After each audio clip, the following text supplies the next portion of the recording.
டேய் கடையை பார்த்தா நல்லாதான் இருக்கு, ட்ரெஸ் எல்லாம் நல்லா இருக்கும்ல. டேய் நான் எப்பயும் இங்க தான்டா இருப்பேன், சூப்பரா இருக்கும்டா. சரி வா போலாம்.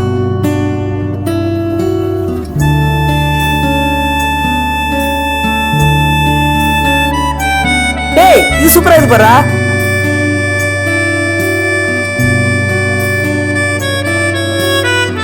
டேய் கலெக்ஷன்ஸ் செம்மையா இருக்குடா. அதான் சொன்னேன் இங்க சூப்பரா இருக்குன்னு. பசிக்குதுடா, எங்கேயாச்சும் சாப்பிட்டு போலாமா? வா, ஒரு கடை ஒண்ணு இருக்குது, சூப்பரா இருக்கும். சாரா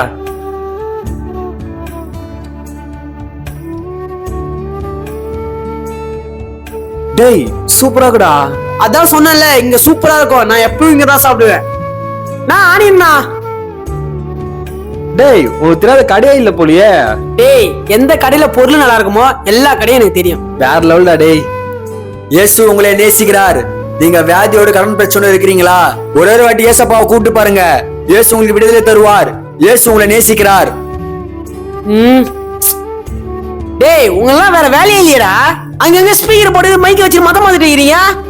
டேய் அவங்க எங்கடா மதம் மாத்துறாங்க? கிறிஸ்டினுக்கு வாங்க, கிறிஸ்டினுக்கு வாங்க, கிறிஸ்டினா மாறுங்க, கிறிஸ்டினா மாறுங்க சொல்லிட்டு இருக்காங்க. அப்படிலாம் எதுவுமே சொல்லியடா. ஃபர்ஸ்ட் கிறிஸ்டின்றது ஒரு மதமே இல்லடா, அது ஒரு அன்புடா.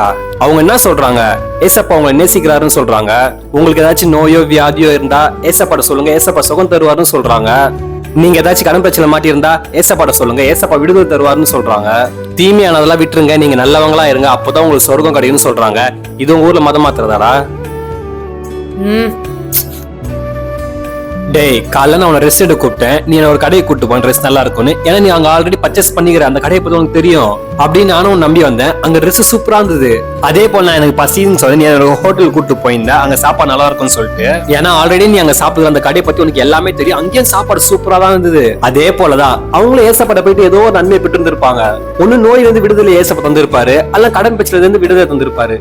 அந்த நன்மையை நம்மள பெற்றுக்கணும் தான் அவங்க அந்த மாதிரி சொல்றாங்களே. இது உங்க ஊர்ல மதம் மாத்தாடா? பைபிள் ஒரு வசனம் இருக்குடா, இலவசமாய் பெற்றீர்கள் இலவசமாய் கொடுங்கள்னு. அதேதான்டா, அவங்க இலவசமா ஏசப்பட நன்மையை பெற்றாங்க, அந்த நன்மையை நம்மளுக்கு இலவசமா சொல்றாங்க. இது உனக்கு மதம் மாத்துறதாடா? உனக்கும் ஏதாச்சும் கஷ்டமோ தேவையோ இருந்தா ஏசப்பட்ட ஒரே நிமிஷம் ப்ரேயர் பண்ணி பாடுறா, ஏசப்பா எல்லாத்தையும் மாத்திடுவாரா. டேய் போட.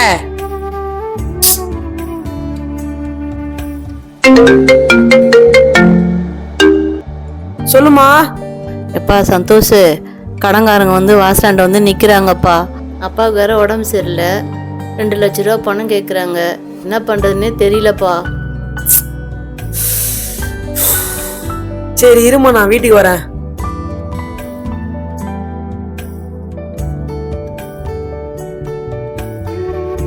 என்ன பண்றது இப்போ? உனக்கும் ஏதாச்சும் கஷ்டமோ தேவையோ இருந்தா ஏசப்பட்ட ஒரே நிமிஷம் ப்ரேயர் பண்ணி பாடுறா, ஏசப்பா எல்லாத்தையும் மாத்திடுவாரா. டேய் போட. வீட்டுக்கு போயிட்டு ஏச போயிட்டு ஒரு வாட்டி கேட்டு பார்க்கலாம்.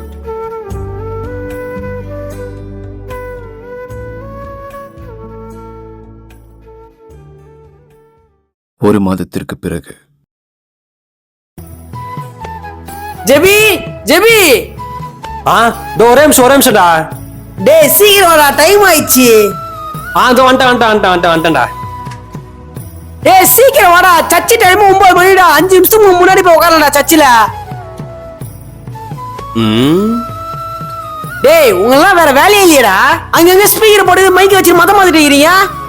டேய் என்னடா யோசிக்கிறீங்க? சீக்கிரம் வாடா. வரேன்டா.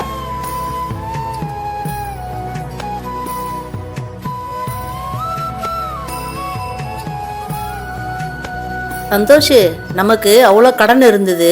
2வது அப்பாவுக்கும் உடம்பு சரியாம 2 லட்ச ரூபா பணம் தேவையா இருந்தது. ஆனா இந்த 3 வாரத்துக்குள்ள எல்லாத்தையும் அடைச்சிட்டோம். எப்படிடா, ஆச்சரியமா இருக்குதுடா. மா ஏசு சாமி ஒரு சாமிக்கிறாருமா, அவர்கிட்ட சும்மாமா ப்ரேயர் பண்ண நம்ம பிரச்சனை எல்லாம் தீர்ந்துச்சுமா. அப்படியாடா? இனிமேல் அந்த சமயம் கும்பிடலாம்டா. சரிம்மா. வீடியோ பார்க்கும் நண்பர்களே, உங்ககிட்ட விட உங்க நண்பர்கள் இயேசுவை பத்தி அநேக நேரம் சொல்லியிருப்பாங்க, ஆனா நீங்க அதை உதாசீனப்படுத்திருப்பீங்க.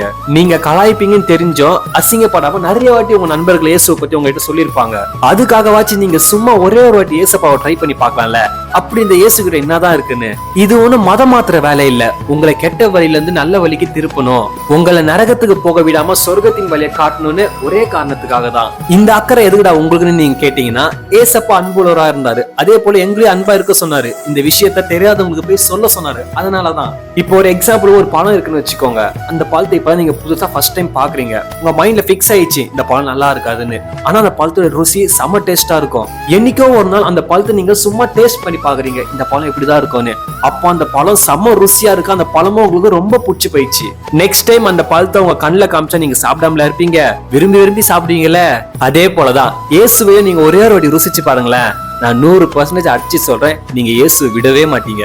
இந்த நேரத்துல விட உங்களுக்கு ஏதாச்சும் கஷ்டமோ நோயோ கடனோ ஏதோ ஒரு பிரச்சனை இருந்துச்சுன்னா, நீங்க இருந்த இடத்துல ஒரே ஒரு வாட்டி இயேசுவை நம்பி உங்க வாயத்தை வந்து சொல்லுங்களேன், ஏசப்பா இந்த பிரச்சனையில இருந்து, இந்த கடன்ல இருந்து, இந்த நோயில இருந்து, இந்த வேதனையில இருந்து ஒரு விடுதலை தாங்கன்னு சொல்லி பாருங்களேன். அந்த நேரமே உங்களுக்கு கண்டிப்பா விடுதலை கிடைக்கும். 100% நான் அடிச்சு சொல்றேன். அப்படி இயேசுவை நம்பி உங்களுக்கு விடுதலை கிடைக்கலன்னா தாராளமா நீங்க என்ன கமெண்ட் செக்ஷன்ல திட்டலாம். அப்படி ஏசப்பா கண்டிப்பா உங்களுக்கு விடுதலை தந்திருந்தாருன்னா, உங்களுக்கு விடுதலை தந்ததை நீங்க கமெண்ட் செக்ஷன்ல கண்டிப்பா சொல்லணும். இயேசு உங்களை நேசிக்கிறார்.